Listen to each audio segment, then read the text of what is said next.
Sinabi niya, sorry.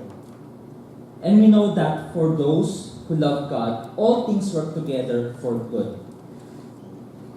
For those who are called according to His purpose.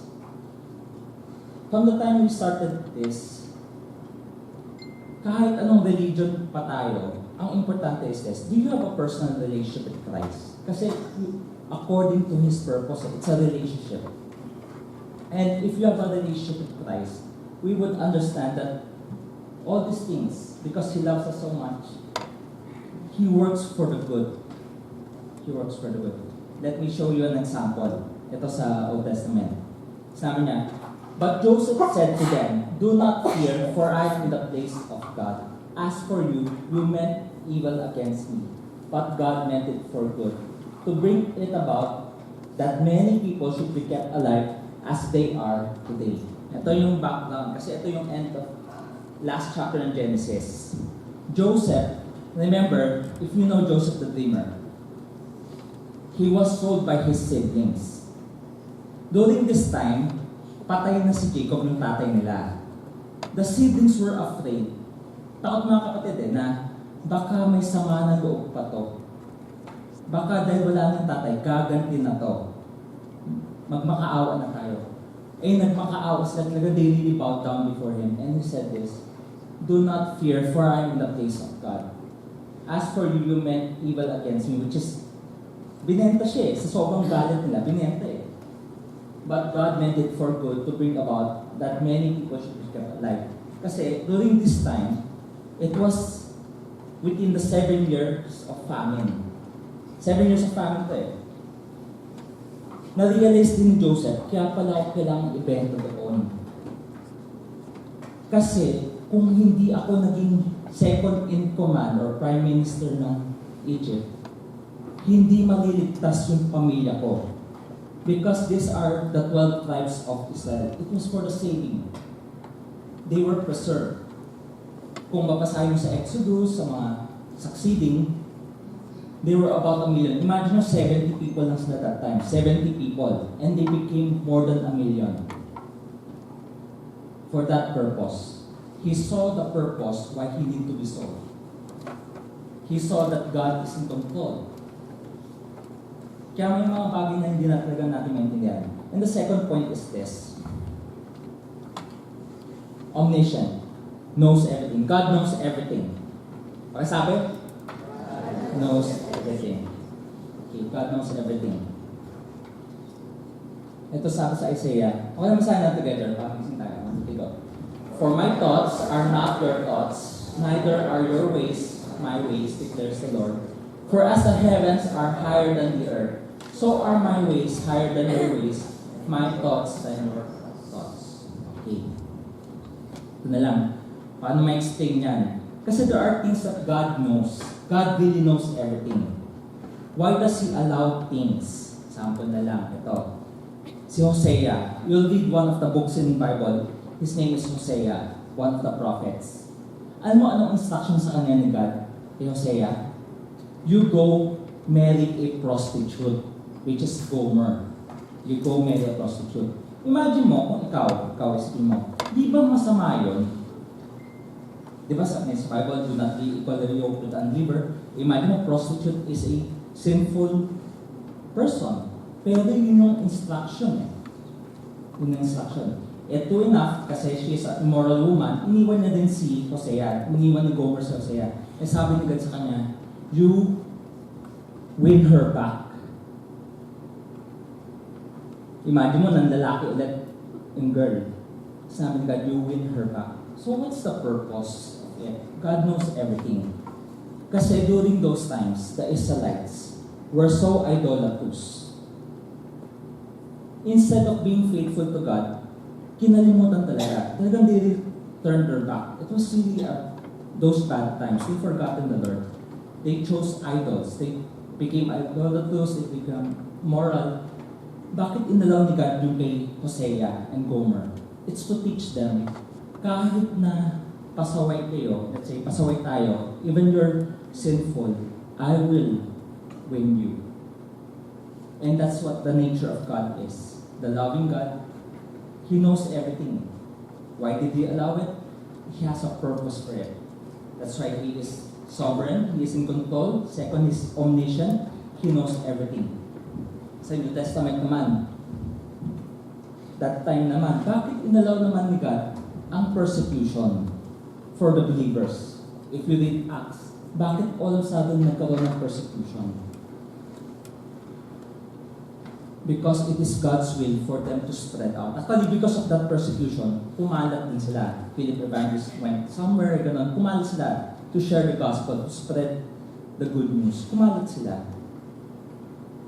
Imagine nyo din, kung hindi namatay si Stephen, let's say si Stephen, sa tingin nyo ba, hindi maging Christian si Saul, kasi he was the one who allowed the stoning of Stephen. He was listening to the gospel. And eventually, this Saul became Paul. There was a purpose. It may not make any sense. It looks so negative. Pero inaalaw ni God for His purpose because He is in control and He is omniscient. Of course, ito din yung pinagkasya na lang eh. Never giving up on us, He is gracious. He is never giving up on us because He is gracious. Because of this, I was reminded of this verse. For God so loved the world that He gave His only begotten Son, that whosoever believes in Him should not perish, but have eternal life. That's right. It's not about religion. It's about your personal relationship with Christ. When you say so love, todo yan eh. It took me a while to accept this reality kasi, syempre, imagine mo, I grew up in a Chinese family. Imagine nyo. Kahit tama na ginawa mo, mali pa rin.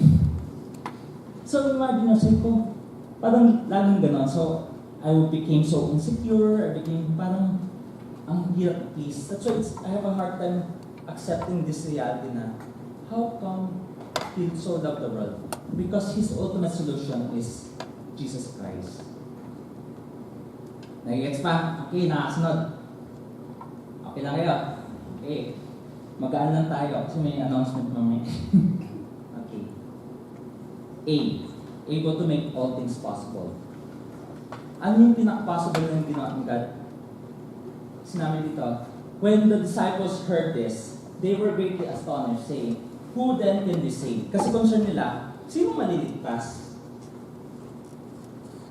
Kasi kadalasan isip natin, the more you do good works, you get saved. Diba? Parang may ganun reality tayo. But iba yung pakaraanan nila eh. But Jesus looked at them and said, with man, this is impossible. But with God, all things are possible. Salvation is through Christ alone. God is able to make all things possible. Kaya ako share to kasi continue natin yan. I believe the greatest thing that God can do is to bring about salvation. Kasi everything we have on earth right now is temporary. Kasi isip ko, hindi na kahit bata, namamatay na rin eh. Kasi ko, even people younger than me are dying. Sabihin, temporary talaga. Even the Bible says 70 to 8 years old, if you have the strength, 9 years old. But there's also a reality. I'm 36.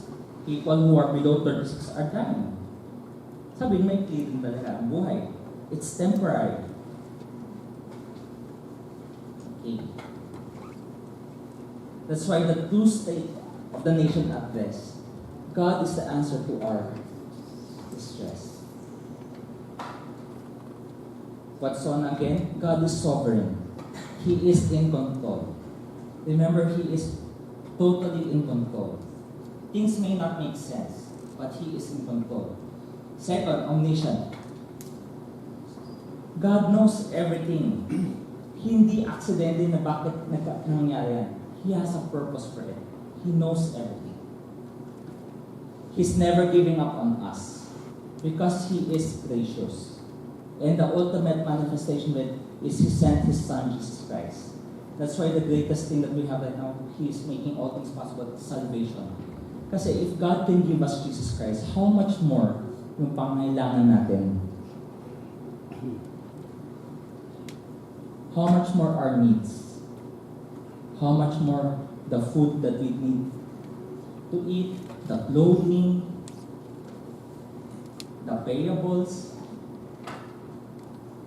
Kung salvation na nabigay yung matindi na, how much more yung mga other needs natin na kung tusin, hindi ganun kalaki compared to salvation.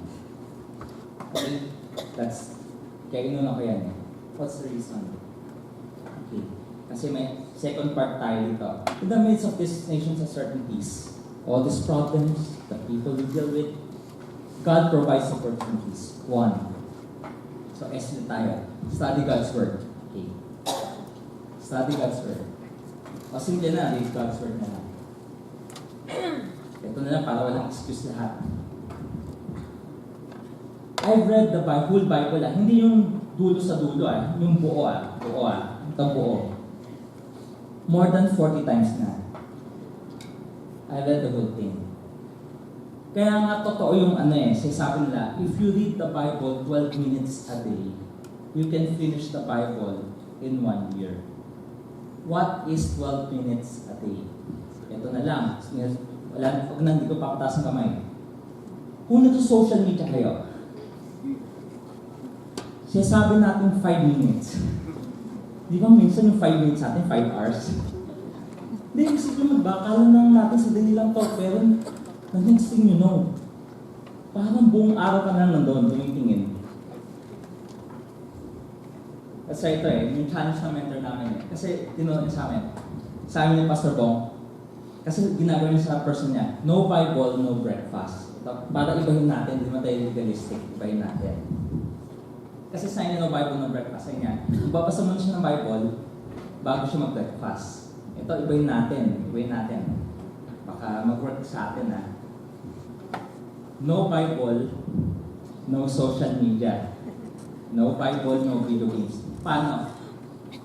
Nasa iyo naman yan If you want 12 minutes a day, 3 minutes a day, nasa iyo naman yan If you want to read just 1 chapter a day, before you do social media. Kasi isip ko din, bakit ganun yung suggestion ko? Kasi ako, honestly, even me, I'm a person of habit. I have addictions before. It took me quite a long while, may mga years before you to undo it. Siyempre, yung social media, part of life. Imagine, there's this event I organized.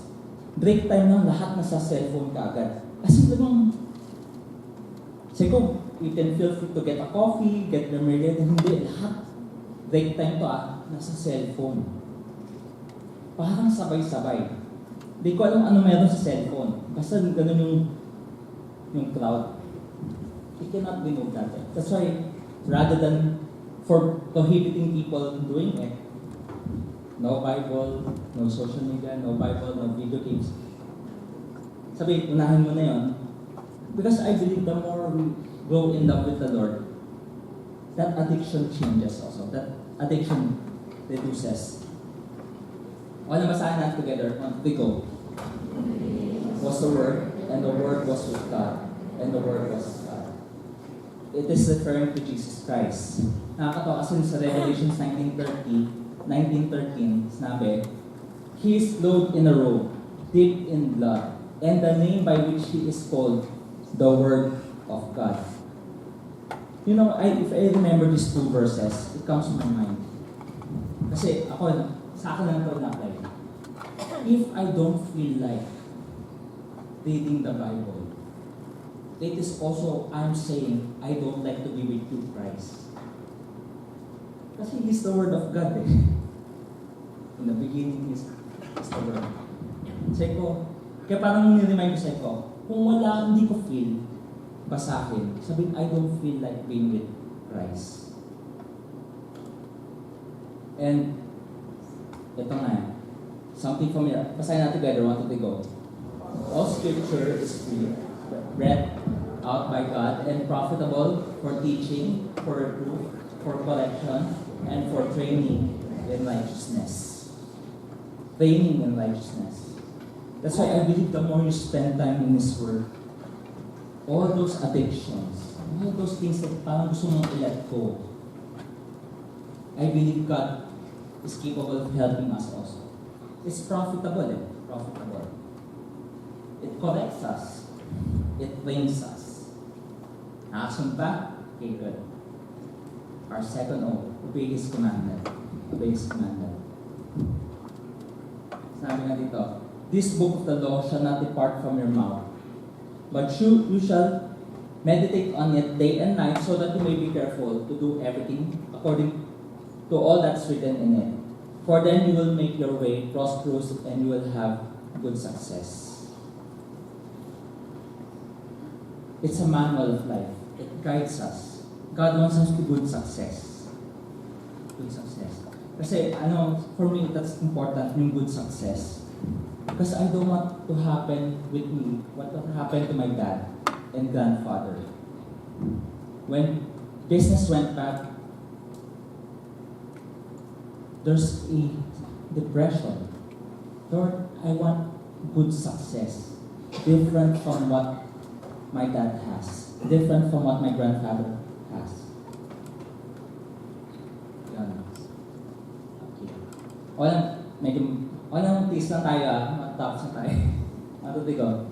Whoever has my commandments and keeps them, he it is he who loves me. And he who loves me will be loved by my Father, and I will love him, myself to him. Jesus answered, if anyone loves me, he will keep my word. And my Father will love him, and will come to him and make our home with him. Basically, if we love God, we will obey. It's a choice. And God promised His fellowship also. It's to obey. Ito na lang kasi recently na lang there's this NBA player. He was drafted 2004 as the #1 pick overall. I followed him kasi, nakakatawa, kasi he's a follower of Christ. Imagine mo, from the time he was drafted, he was sharing the gospel. Every time he was interviewed after post-game or press con, he really shares the gospel and gives glory to Christ. But something happened years back. Siyempre, he got a cheerleader pregnant. Follower of Christ, pero he did something wrong. Nabuntis na isang cheerleader. And everyone in the world, every Christian in the world, condemned him. Talagang naalala ko kasi, ang daming articles, ang daming nag-trending talaga. Talagang hate for him. They were condemning him. Tapos that time, he was endorsing Nike or Adidas. I cannot remember if it's Nike or Adidas. Tinanong not Nike or Adidas, what's your point of view of this? Saying na, we have no problem with it. Kasi hindi naman kami Christian. Pero, we're just curious, how come the Christians are condemning their fellow believer dahil lang nagkamali? And I realized, sabi ko, ang command ni God is to love. Lahat naman nagkakamali, di ba? Lahat nagkakamali. Buti na lang, hindi ko na-condemn isang kaibigan ko kasi she backslided. She's a good friend. She backslided. But I was thankful. Few Sundays ago, I saw her in church. Parang bumabalik na. And I realized, buti na lang, Lord, there's a way of bringing people back. There are times I just have to be more understanding of people. Kasi madaling maging critical eh. Tandaan nga, di ba? Madaling mag-judge. But it's hard to be gracious. It's hard to understand people. Okay. Ito, kasi para naman kasya sa zona. Kailangan kasya yan eh. Engage in evangelism and discipleship. Ito. Kasi meron niloloko akong minsan. Oy, Tomi, nandito na mga kamag-anak mo. It's a friend for maraming mga Chinese. Alam mo na, sino lang natutuwa dyan? Real estate. As in, to the point na they are willing to buy it twice the price. That's how, natutuwa lang dyan real estate. Iko, sa kanya, hindi ko pa mag-anak. Sabi ko, are you familiar with Crazy Rich Asians? Okay, good. Di ba yung bida doon si Rachel? If you remember. Si Rachel is a Chinese born in US. Yung boyfriend niya is a Chinese born in Singapore. Ayaw ng nanay niya kay Rachel because to them, kahit Chinese ka, you're still an American. Ganon din yung mga taga-China. Even though I can speak to them in Chinese, you're still Filipino. You see, kaya hindi ko sila kamag-anak. But engage in evangelism and discipleship.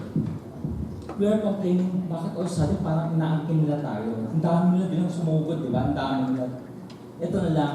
Yesterday, we were with someone, a good friend of mine, who's going back to Middle East to minister there, to help church planting, to set up business there also. Ito na lang. Gusto nyo malaman ilang Pilipino sa Middle East. Sa UAE, do you know that there are 700,000 to 800,000 Filipinos? Do you know that there are 2 million Filipinos in Saudi Arabia? Kung toso nga, pwede nga akinin natin yun eh. Kasi dami din naman tayo doon eh. But it's the same thing. Isip ko, oh, Lord, why you're allowing all these things? Why all of a sudden China is like that to us? I believe God is waking us up. Kasi remember, we are the only Christian country in Asia. But there's a reality also na pwedeng komportable na buhay natin, there's no need to obey, there's no need to follow. Pwedeng gisingin eh. Kasi naalala ko, when the Israelites were disobedient, parang tulog yung spirito. Ano ginamit ni God? Assyria and Babylon. Today, it's ISIS. Ginigising tayo eh. Bakit inaalam ni God? Because there are times Christians are just not doing what we're supposed to be doing also, which is to evangelize and to disciple.